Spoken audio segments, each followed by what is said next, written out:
King Donald I. Fuck that. C'est un appel lancé sur les réseaux sociaux. I'm Robert De Niro asking you to stand up and be counted in the nationwide No Kings protest on October 18th.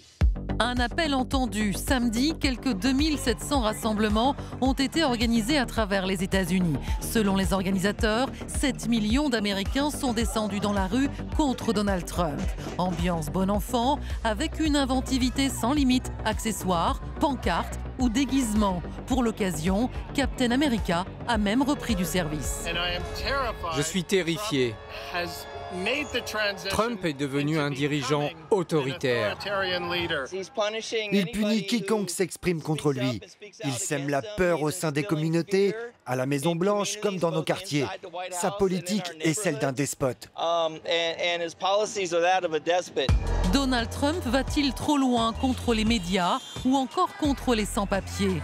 Des associations dénoncent les méthodes musclées de l'ICE, la police de l'immigration. Des interventions aux allures de chasse à l'homme, comme sur ces images dans les rues de Chicago où ce livreur s'échappe de justesse. Et lorsque des voix s'élèvent pour le critiquer, Donald Trump contre-attaque, licenciement dans les administrations, menaces ou poursuites judiciaires.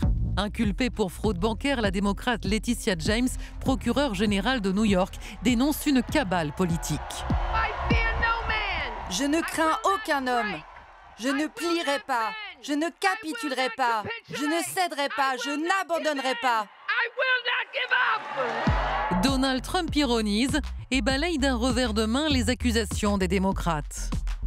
You know, they're referring to me as a king. I'm not a king. The Democrats are kamikazes right now. They have no future. They have incompetent candidates. Alors les démocrates vont-ils droit dans le mur face à Donald Trump ou peuvent-ils rebondir sous l'impulsion du mouvement No Kings? La démocratie est-elle vraiment en danger aux États-Unis?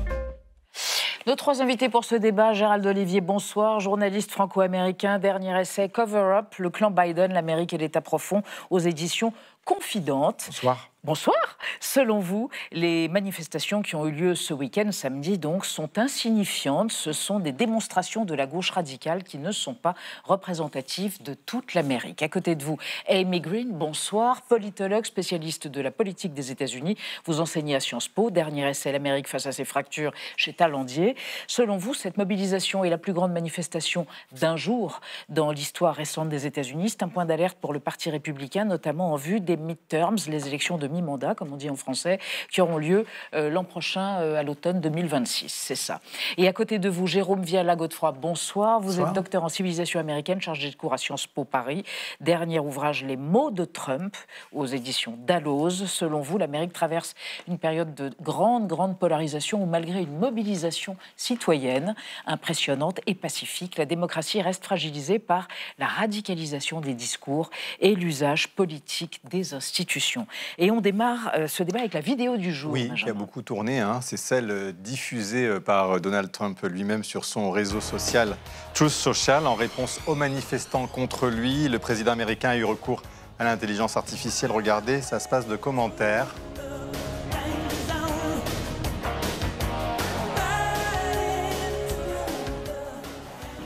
Voilà, Trump à bord d'un avion de chasse qui déverse un torrent d'excréments sur ses opposants qui manifestent. Gérald Olivier, quand vous voyez ça, vous vous dites c'est un peu vulgaire ou ça vous fait rire? Non, ça me fait pas rire, je suis pas du tout. C'est franchement vulgaire. Mais c'est pas ça qui compte. Un peu quand même, ça a été vu. Non, partout. parce que on n'est même pas dans le théâtre. Si vous voulez. Et d'ailleurs, pour moi, le problème des manifestations de samedi, c'est qu'elles appartiennent au théâtre politique et qu'elles ne reflètent absolument pas, je dirais, l'opinion américaine majoritaire vis-à-vis de la présidence de Donald Trump.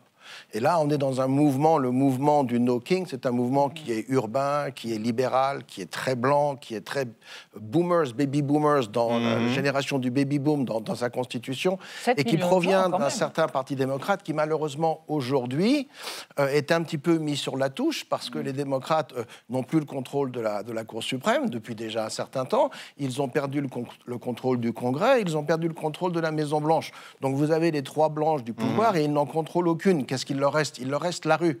La rue a toujours été le domaine des démocrates. Et là, au moins, ce dont on peut se féliciter samedi, c'est que tout s'est passé, je dirais, dans un certain ordre et qu'il n'y a pas eu de débordement de violence. Donc, ce n'est pas franchement la gauche la plus radicale qui a manifesté. Oui, contrairement à ce que Donald Trump et ses amis ont dit. On parlait de terroristes. Oui, il y a eu des écarts, mais ailleurs et précédemment, et pas dans ce cadre-là. Voilà. Mais Amy Green, pour rester justement sur le profil de ceux qui manifestaient, est-ce que vous reconnaissez aussi quand même que c'est une part de l'Amérique qui n'est pas représentative de l'ensemble des Américains? C'est un segment restreint ou pas? Alors, on n'a pas un profil très exhaustif de l'ensemble des manifestants à ce stade, mais ce qu'on peut constater, votre carte a bien montré qu'il y avait quand même des manifestations. Il y avait à peu près 3000 manifestations, pas forcément tous dans les fiefs démocrates. C'est sûr qu'à Washington, vous allez peut-être mécaniquement trouver plus de personnes qui s'identifient au Parti démocrate, mais vous avez également sur cette carte des villes du Sud. Houston, Palm Beach, Orlando en Floride. Et en fait, je pense que là, ce qui est important de constater, ou en tout cas de poser, c'est que l'opinion publique n'est pas du tout majoritaire en faveur du président Trump aujourd'hui. Ça reste à peu près stable autour d'une 40%, ce qui est à l'échelle française assez luxueux. Très important quand même, à l'échelle du président français. Mais quand même minoritaire dans l'ensemble du territoire américain. Et ça reste assez ancré. Donc effectivement, on peut imaginer que dans ces manifestations, il y avait certes des démocrates, aussi un certain nombre peut-être de républicains un peu désaffectés ou mécontents du trumpisme, mais aussi des personnes qui ne s'identifient à aucun parti. Juste à quelques titres au titre anecdotique, je parlais avec quelques personnes, on est fief un peu républicains aux États-Unis, qui étaient entourés de gens indépendants, certains de gauche, même des personnes qui n'ont pas l'habitude de manifester, qui disent bon bah ça c'est la goutte de trop, je vais me joindre à ça, sans forcément qu'ils changent de conviction politique ou qu'ils prennent la carte du Parti démocrate. Mais c'est vrai qu'il est au pouvoir depuis le 20 janvier. Il a 43% d'Américains qui considèrent que son action est positive. C'est considérable, non? Alors oui, mais il faut regarder plus dans le détail. Et ce qu'on voit, c'est que c'est à peu près 90%, entre 85 et 90% de soutien du côté des Républicains. Et que, 9 sur 10, 9 Républicains sur 10. Donc c'est énorme. Son travail. C'est ce qui explique aussi ça. Et ce qu'on voit, c'est qu'effectivement, alors du côté démocrate, évidemment, le chiffre est inversé. Mais ce qui est intéressant, c'est de regarder au niveau des indépendants. Et là, on voit quand même qu'il y a un glissement au niveau des indépendants depuis plutôt contre Trump. Justement, on voit que là, il perd beaucoup au niveau des indépendants. Et c'est ça qui est intéressant de regarder. C'est pas un signal d'alerte pour lui, Gérald Olivier, à un an des midterms, justement, que ces indépendants dont on dit qu'ils font l'élection, eh bien, basculent ou sont en train de se détourner de lui? Non, je ne pense pas. Ce qui jouera sur les midterms, c'est l'état de l'économie américaine dans un an. C'est-à-dire, est-ce que la politique menée par Trump depuis qu'il est au pouvoir, cet arrêt à l'immigration clandestine, ce contrôle de l'inflation, cette reprise de l'énergie, cette tentative de réindustrialiser les États-Unis, si cela fonctionne et que ça débouche sur une croissance suffisante, on pourrait avoir une surprise à ces midterms, c'est-à-dire une victoire des Républicains qui maintiendrait leur majorité, ce qui habituellement est très très rare. Donc tout va se jouer pour moi, non pas sur des manifestations, mais sur l'état de l'économie américaine. Et c'est justement là où, si vous voulez, il y a un décalage. Parce qu'en fait, quel est le souci des Américains aujourd'hui? C'est toujours l'inflation. C'est toujours de boucler les fins de mois. C'est malgré tout une certaine forme de criminalité. D'accord? C'est l'emploi. C'est le prix de l'énergie. Ce sont les domaines sur lesquels Trump est en train d'agir et où il espère que sa politique aura des résultats. Et c'est ça qui, pour moi, fera la différence. Enfin, il y a quand même 7 millions de gens qui considèrent que les libertés, les droits humains et le respect des institutions sont importantes. Alors, ce qui est intéressant, en plus, c'est comment cette... Pas les institutions. Ce qui est intéressant, c'est de voir aussi comment cette manifestation s'est mise en place. Alors évidemment, il y avait des organisations progressistes de gauche, mais on a vu aussi sur les réseaux sociaux vraiment une organisation qu'on appelle grassroots en anglais, qui vient vraiment de la base. Il y a y compris d'ailleurs des organismes qui sont plutôt non partisans, comme la League of Women Voters par exemple. Donc on voit que ça peut être intéressant aussi pour, par exemple, récolter de l'argent. C'est-à-dire que vous avez des bases de données, vous avez des contacts à travers des réseaux, et l'argent étant le nerf de la guerre, notamment dans les élections, ça peut être intéressant pour la suite, une mobilisation qui pourrait continuer d'une autre manière également. Alors, si je peux me permettre juste un mot à ajouter, on a vu les chaînes de télévision, CBS et NBC notamment, faire de la pub pour cette manif. En disant samedi, il faut aller manifester, il faut vers votre pancarte, vous vous préparez. On a vu les shows télévisés de fin de soirée faire de la pub à la manifestation. Donc, compte tenu de tout ce qui a été fait pour la préparer, je ne suis pas convaincu que le résultat ait satisfait les organisateurs. Alors, parmi les opposants quand même, pour avancer les plus farouches à Trump, vous le connaissez, le sénateur Bernie Sanders, qui se situe à l'aile gauche du Parti démocrate. Écoutez. Our country is in danger when we have a president who threatens to arrest or imprison political opponents. It is in danger when we have masked agents working for ICE, breaking down doors, throwing people into vans. It is in danger when we have a president who sues and intimidates the media. Notre pays est en danger, vous diriez ça, Amy Green, aussi? Je pense que le pays est face pas au premier président qui a souhaité avoir plus de pouvoir, parce que c'est vrai que tous les présidents des États-Unis, une fois au pouvoir, considèrent que ce sera chouette d'en avoir un peu plus. Je pense que c'est assez mécanique. Néanmoins, ce qui est un peu différent avec cette deuxième présidence Trump, c'est la ferveur, c'est la vigueur, c'est l'envie, justement, cette volonté d'aller plus loin dans cette consolidation du pouvoir. Donc là, on a un président qui a la Constitution face à lui, qui sert de feuille de route, et qui cherche par certains moments à rééquilibrer les institutions en faveur de l'exécutif. Donc, on a les trois branches du gouvernement avec un congrès qui est censé être celui qui tient peut-être un peu plus les ficelles que d'autres. Et donc là, au-delà d'avoir cet instinct d'avoir des présidents qui cherchent à aller un peu plus loin dans la concentration de pouvoir, c'est quelqu'un qui essaie d'aligner toutes les cartes pour aller très très loin dans ce recentrage-là. Donc effectivement, ça pose la question qui a été déjà le constat posé par le Parti démocrate, c'est-à-dire que la santé de la démocratie, est menacée. Effectivement, est menacée. Ce n'était pas du tout un argument qui a plu aux électeurs. En tout cas, ça revient effectivement. Et c'est dit dans des sondages, Gérald Olivier, un sondage du New York Times, 61% des Américains qui estiment que Trump va trop loin contre les médias, dans ses pressions contre les médias. Tous les présidents américains cherchent à contrôler les médias. La plupart du temps, les médias et le président sont du même côté. John Kennedy dînait une fois par semaine avec Ben Bradley, qui était à l'époque le président de Newsweek, qui est devenu après le président le directeur du Washington Post. Simplement, quand le directeur d'un journal pense comme le président, personne ne se plaint de l'influence du président sur les médias. Là, on a un antagonisme entre les médias dominants et la personne au pouvoir, d'où cette plainte. Mais ça, c'est quelque chose qui a toujours été dans la politique américaine. Il est le premier président à appeler les médias l'ennemi du peuple, déjà dans son premier mandat. Nouveau, Ah non, publiquement, Nixon même ne l'avait pas fait publiquement comme l'a fait Donald Trump. L'ennemi du peuple, ça veut dire quand même quelque chose. Et en plus, il y a aussi une concentration en ce moment des pouvoirs, des médias, et puis la vente avec l'adoubement du pouvoir fédral à des amis de Donald Trump, comme le milliardaire Ellison, par exemple, qui est proche idéologiquement de Donald Trump et qui maintenant possède CBS, par exemple. Et voilà, donc on voit aussi... L'affaire Paramount, voilà, c'est quand même très nouveau. Si Trump en veut aux médias, c'est parce qu'il les a beaucoup accusés de diffuser ce qu'il appelle des fake news. Et avec le temps, un certain nombre d'informations qui remontent à 2016, 17, 18, 19 se sont révélées être des fake news. Donc on ne peut pas lui donner totalement tort sur ce point-là. Amy Green. Oui, le chiffre est assez parlant. Effectivement, il y a un certain nombre d'électeurs américains qui ont donné leur vote à Donald Trump parce qu'ils étaient désespérés par le Parti démocrate, par une incapacité à produire quelque chose au niveau des politiques publiques qui améliore la vie. Là, on voit 60% des Américains qui contestent la politique de Trump vis-à-vis des médias. On peut avoir d'autres contestations sur d'autres politiques. Bref, une majorité d'Américains n'ont pas voté pour cette grande reformulation de la politique intérieure. Ils ont voté pour l'économie, l'immigration, à la limite, le prestige américain. L'exemple concernant le déploiement de la garde nationale dans les villes démocrates, un Américain sur deux, d'après ce sondage, n'est pas d'accord. Oui, et ce qui est très intéressant avec un sujet comme ça, c'est qu'on voit très bien qu'on a une légère majorité qui ne sont pas d'accord. Mais en fait, ce qui peut marcher, en tout cas ce qui peut se produire au sein de la psyché américaine, c'est des Américains qui vivent réellement dans des endroits avec un peu de criminalité, qui, eux, sont face à l'échec des politiques publiques et qui disent, finalement, si on peut avoir des militaires, ça peut améliorer notre propre sécurité, alors qu'on est face à quelque chose au niveau local qui ne marche pas depuis des années.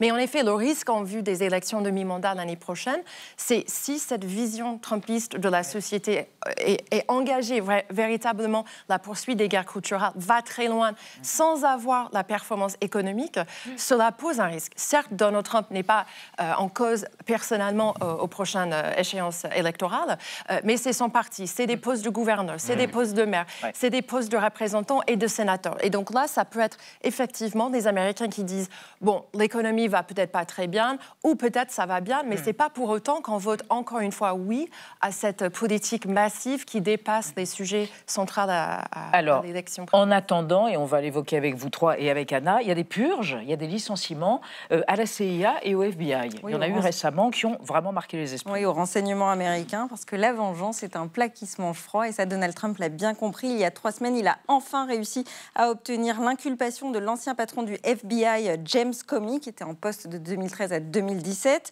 pour mensonge et entrave à la justice. L'ex-directeur de la CIA, John Brennan, est lui aussi sous le coup de cette même enquête, et tous les deux avaient accusé le président de collusion avec la Russie pendant sa campagne électorale en 2016. Ça, c'est pour les poursuites judiciaires.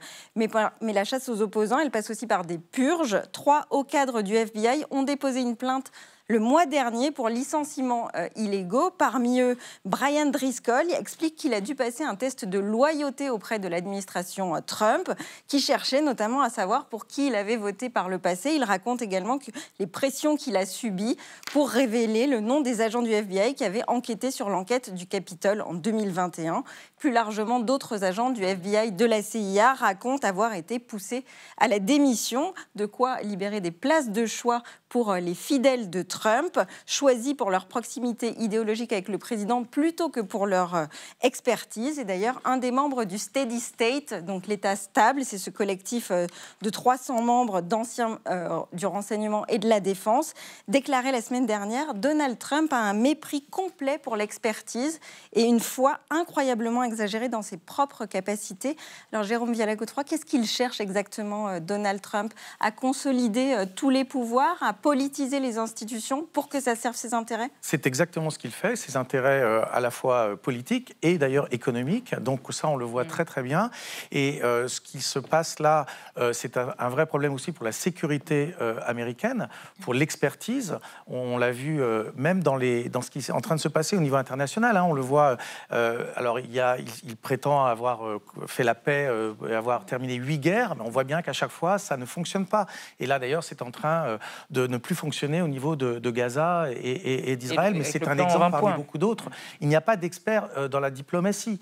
On ne les écoute pas. On le voit aussi sur les sciences. On voit un retour de la rougeole aux États-Unis, par exemple, parce qu'il n'y a plus d'expertise et on n'écoute plus ce qui concerne les vaccins. Un conspirationniste qui est ministre de la Santé, Kennedy. Tout à fait. Robert Kennedy. Tout à fait. Donc ça a des vraies conséquences pour les gens, et là, ça va vraiment poser un énorme problème. Juste pour un tout petit mot, pour revenir sur justement ce qui est intéressant sur cette manifestation, c'est de voir aussi, et c'est un peu différent de ce qu'il y a eu en juin, c'est qu'il y a eu beaucoup de petites manifestations dans des petites localités, et beaucoup plus qu'auparavant, y compris d'ailleurs dans des endroits qui ont voté républicain en majorité. Et ça, c'est assez nouveau par rapport à juin dernier. Gérald Olivier, sur cette politisation des institutions, qu'est-ce que vous en pensez ? Les démocrates récoltent ce qu'ils ont eux-mêmes semé. C'est quand même une évidence. À savoir que ce n'est pas Trump qui a le premier instrumentalisé le pouvoir contre ses adversaires. C'est l'administration démocrate qui a instrumentalisé son pouvoir contre Donald Trump, jusqu'à même mener ce qu'on pourrait qualifier de coup d'État de l'intérieur. Vous évoquez l'inculpation de M. James Comey, ancien directeur du FBI. Il faut tout de même rappeler que M. James Comey, directeur du FBI, en 2016, a parfaitement su que le dossier monté contre Donald Trump était un faux. Il l'a quand même utilisé pendant la campagne. Il l'a même utilisé avec la complicité du président Barack Obama après l'élection de Donald Trump pour lancer une enquête contre Donald Trump, tout en sachant que tous les fondements du dossier étaient une totale affabulation. Il n'a rien fait pour protéger les institutions à ce moment-là. Et il se trouve aujourd'hui qu'il récolte le grain qu'il a lui-même semé. Donc l'instrumentalisation, elle ne commence pas avec Donald Trump. On peut critiquer cette politique une généralisation, un œil pour un œil, parce qu'en fait, il ne fait aux autres que ce qu'ils lui ont fait à lui-même avant. Oui, Donald Trump a considéré pendant le premier mandat qu'il a été empêché empêché par des experts, empêché par des personnes avec beaucoup d'expérience, empêché par ceux qui l'ont entouré, des personnes qu'il a lui-même choisi Mais pour, c'est le cas. d'une certaine manière, légitimer sa victoire politique. Alors maintenant, on comprend que l'élection de Donald Trump n'était aucunement un accident politique aux États-Unis. Et donc, je pense tout simplement aux propos de Donald Trump lui-même lors de la cérémonie d'hommage à Charlie Kirk. Il a dit Charlie Kirk aimait son adversaire. Moi, je ne suis pas comme lui. Moi, je déteste mes adversaires. Je vais les battre. Mais vous parlez, c'est une dérive fasciste. Vous iriez jusqu'à dire ça ou pas? Moi, je ne suis pas la personne la plus qualifiée pour m'exprimer sur le mot fascisme, mais moi, ce que je peux constater, c'est que les institutions américaines sont dans un moment de grande stress. Et puis nous, en tant que société américaine, on est face véritablement à des choix. C'est-à-dire que là, on a vécu une élection présidentielle où l'économie était effectivement le sujet principal. C'est un sujet qui touche les foyers dans leur intimité. Ça peut se comprendre. Là, on voit des choses qui dépassent la simple question de l'économie. Donc la question pour les Américains, ils doivent savoir, c'est est-ce que la souffrance, est-ce que l'éloignement de la politique, est-ce que tout ce qu'on est en train de vivre, est-ce que c'est ça qu'on veut? Vous, Jérôme, quel est le dépassement possible? Vous parliez de dérive fascisante ou pas? Alors, en tout cas, autoritaire, ça c'est certain. Et juste pour revenir sur James Comey, c'est quand même lui qui avait ouvert aussi une enquête sur les fameux emails d'Hillary Clinton pendant la campagne.